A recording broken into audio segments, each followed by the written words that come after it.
Deux entreprises, deux univers, mais une même volonté, se lancer dans la formation d'un apprenti pour la rentrée de septembre. Ça faisait un petit moment que je réfléchissais à engager un apprenti et quand on m'a parlé du métier de médiamaticien, j'ai tout de suite croché, c'était exactement ce dont j'avais besoin pour prendre le virage du digital au mieux. L'entreprise maintenant est assise, est connue sur la place, on a un bon cahier de commandes, on a beaucoup de clients et puis c'était le moment de se lancer et puis faire de la formation c'est important, il faut qu'on arrive à transmettre le savoir qu'on a et puis c'est quelque chose de très très motivant. Donc c'était le bon moment puis on l'a saisi. Pour inciter les entreprises à s'engager dans la formation malgré la crise, l'État de Genève a mis en place 14 mesures de soutien. 3 mesures financières concernent directement les entreprises. La prise en charge des 3 premiers mois de salaire pour les entreprises qui déclarent avoir rencontré des difficultés économiques pendant la crise. Donc c'est le cas des entreprises par exemple qui ont dû fermer, qui ont dû interrompre leur activité pendant cette période. Une deuxième mesure qui vise à encourager les entreprises qui ne forment pas encore à devenir formatrices. Il y a une prime unique qui est versée à toute entreprise qui forme pour la première fois, c'est une prime de 3 000 francs.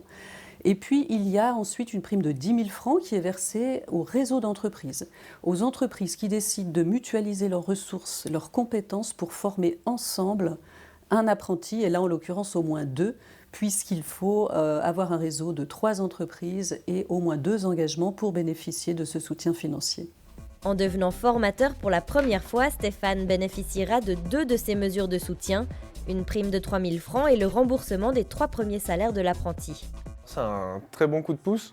Moi j'étais déjà motivé à prendre un apprenti avant ça, mais c'est vrai qu'en apprenant que l'État mettait en place des aides, c'est toujours un plus et ça va permettre d'être réinvesti forcément dans le digital. Prendre un apprenti, c'est à la fois donner l'occasion à un jeune de se former et d'apprendre un métier. Mais cela apporte aussi de nouvelles connaissances à l'entreprise. Chez Doggy Wash, Stéphane mise sur la communication digitale pour faire connaître son magasin. Le médiamaticien serait là vraiment pour mettre en avant les différents produits, pour scénariser un petit peu des situations et pour faire tout ce qui va être campagne de communication, newsletter, réseaux sociaux et aussi tout ce qui va être la gestion du site internet parce que ça prend du temps et qu'il faut le faire bien. Cette année, le nombre de places d'apprentissage est en net repli, alors que la tendance était plutôt à l'augmentation. Avec la mise en place de ces mesures financières, l'État espère retrouver les 2300 places d'apprentissage prévues.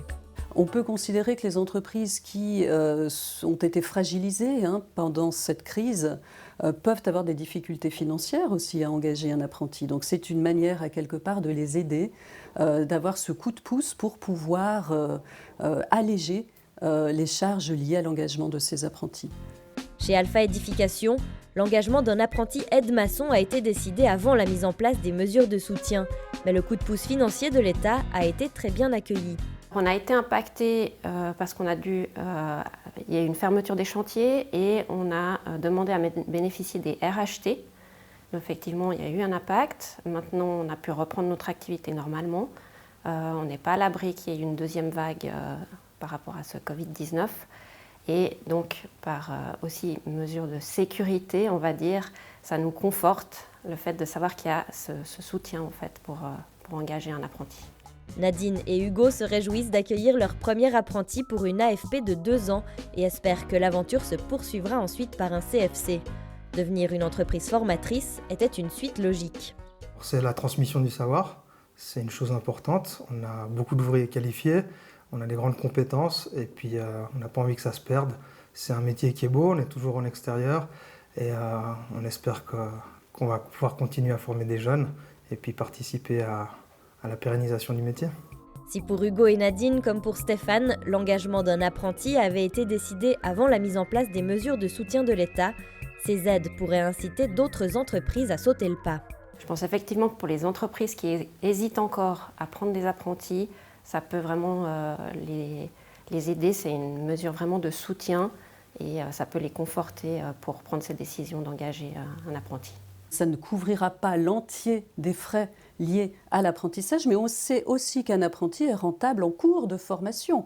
Par rentable, j'entends que lorsque l'apprenti se forme, il va acquérir des compétences et puis il va, au gré de sa formation, pouvoir aussi réaliser certaines activités pour l'entreprise.